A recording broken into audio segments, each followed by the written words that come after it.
While all the warriors were advancing quickly towards Aang, the red core warrior began to stare at Aang and with a smile, ordered the others to kill both of them, as once they were dead, the crystal would be theirs. Triplet number 1 unsheathed his dagger and with a smile apologized to him, saying that this time they, the 3 triplets, would take care of obtaining the crystal. After saying this, he started staring at Aang. His team had already found a buyer.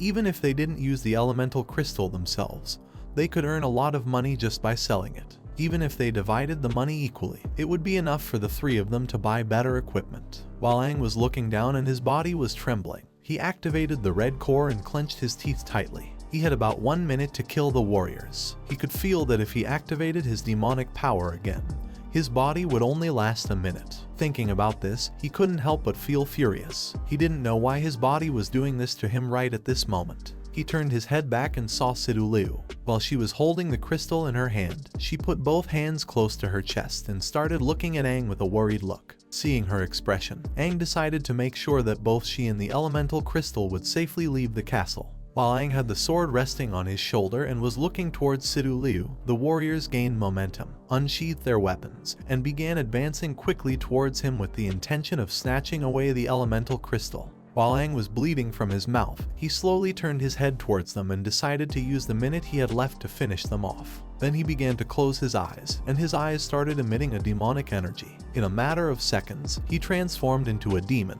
2 demon horns grew on him, along with wings made of fire from the element of fire. While he had the sword resting on his shoulder, he turned his head towards the warriors and started staring at them intensely with a murderous gaze. Then he clenched his teeth tightly and decided that killing them alone would be enough. Upon seeing the energy emanating from Aang's body, triplet number 1 was in shock. The red core warrior began to stare at Aang and asked the others what was happening and if he was a demon. As the warriors gradually approached him, with one hand holding his sword, he forcefully struck the ground with the other, activating the fire element in the process. At that moment, Aang disappeared, leaving only dust behind. Upon realizing that he had vanished, the warriors went on high alert. Quickly, the triplets activated the ability called Perception to search for Aang. In doing so, they clenched their teeth tightly and their eyes began to shine. While the triplets were searching for Aang using the ability, in the blink of an eye, he appeared behind them. Using his sword, he prepared to attack them.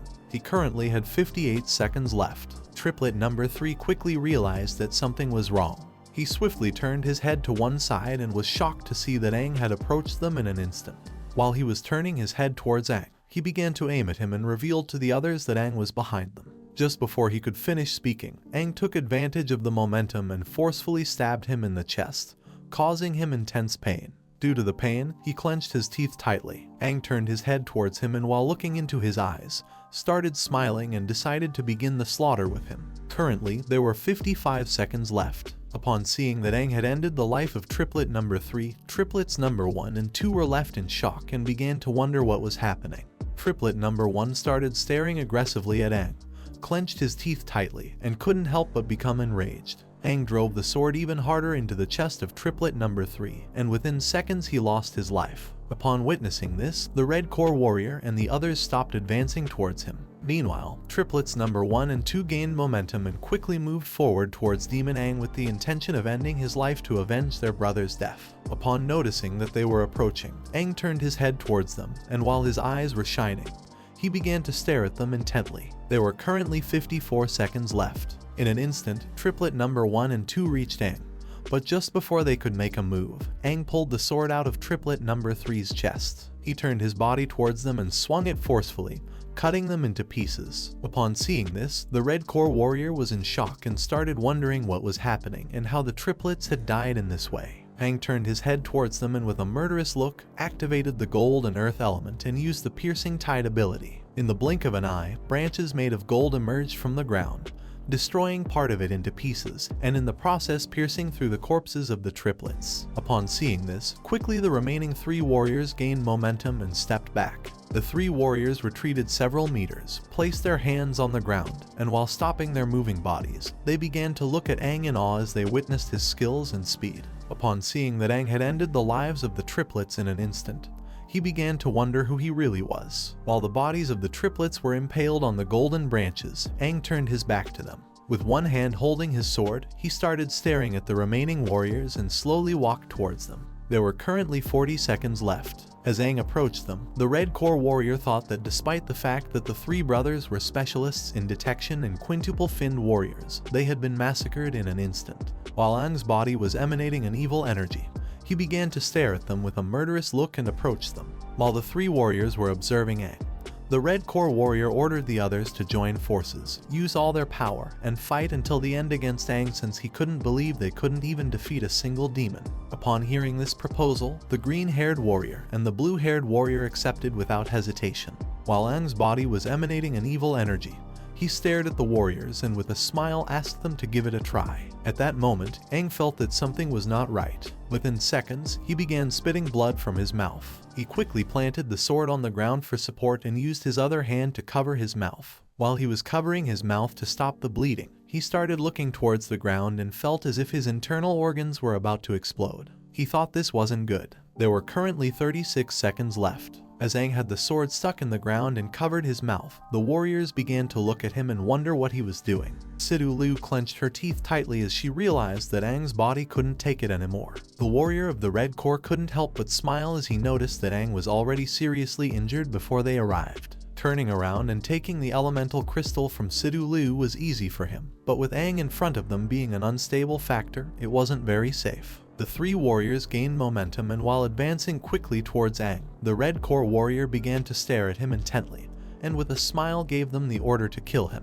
Aang simply stood still for several seconds. Then he lifted his head, and upon seeing that they wanted to finish him off with a combined attack, he started smiling and mocked them by asking them to give it a try. At that moment, Aang grabbed the sword with both hands and forcefully plunged it into the ground, causing a barrier made of the same energy as the Red Core to appear around him. Upon seeing this, the warriors became confused and went on high alert at the same time. As the Red Core warrior was rapidly advancing towards Aang, he began to smile. Seeing that Aang had used a protective shield, he ordered the warriors to attack head-on and use all their abilities to destroy the shield. Upon hearing the order from the Red Core warrior, the Blue Core warrior and the Yellow Core warrior started striking at the shield using the daggers, while on the other side, the Red Core warrior began kicking at the shield. The warriors continued attacking for several minutes and nothing happened. While the blue-haired warrior was still attacking the shield, the Red Core warrior placed both hands on his knees, bent down, and started breathing heavily to catch his breath. As the green-haired warrior was advancing towards the shield, he turned his head back and asked the Red Core warrior if they should keep attacking.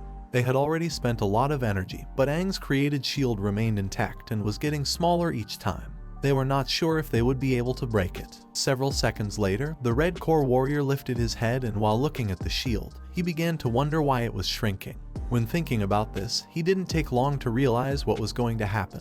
He quickly turned his head back and revealed to the others that this was a trap. He ordered them to stop attacking. Upon hearing this, Aang couldn't help but smile. He told the Red Warrior that it was already too late to escape. While he had the sword stuck in the ground, he grabbed the handle with both hands and with a murderous look, he revealed that all the damage received by the shield bounced back at the attackers. Aang used the rebound ability, and just at that moment, the timer reached 0 seconds. The shield exploded, creating an explosive wave that in the blink of an eye reached the warriors and in the process ended their lives. To prevent the remaining energy from reaching Sidul, Aang concentrated all his energy and launched it into the sky in a burst. By doing this, the explosion wave became much more powerful and could be seen from afar. A warrior who was nearby turned his head towards the explosion and told the other warriors that the energy of the explosion was related to the elemental crystal. Upon hearing this, all the warriors in the area unsheathed their daggers and began to advance quickly towards the direction of the explosion. Several seconds later, the energy from the explosion dissipated.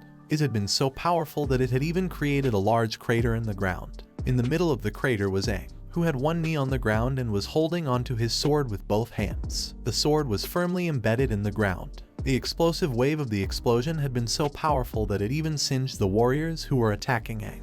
Quickly, Sidul approached him and asked if he was okay. With his last bit of strength, Aang turned his head towards her and, while keeping one eye closed, began to look at her with the other eye. Despite bleeding from his mouth, he started to smile. He closed his eyes and felt calm seeing that she was fine. He thought that controlling the range and density of the explosion had been a good idea. He let go of the sword, and while blood was coming out of his mouth, he began to fall towards the ground. But just before his body could impact the ground, Sidul gained momentum and caught him with both hands. While Sidul was holding Aang's neck with her arm, With his last bit of strength, he asked Sidul not to worry about him and ordered her to flee from here first, since the overflowing energy from the previous explosion would attract more warriors and demons. Sidul started staring into Aang's eyes and asked him if he were in her place, would he abandon his team members? She gave him the elemental crystal and decided to carry him on her back. She placed Aang's shoulder on top of her own shoulder, and as they were walking to exit the crater, she asked him to leave the rest in her hands since she couldn't let him fight alone all the time.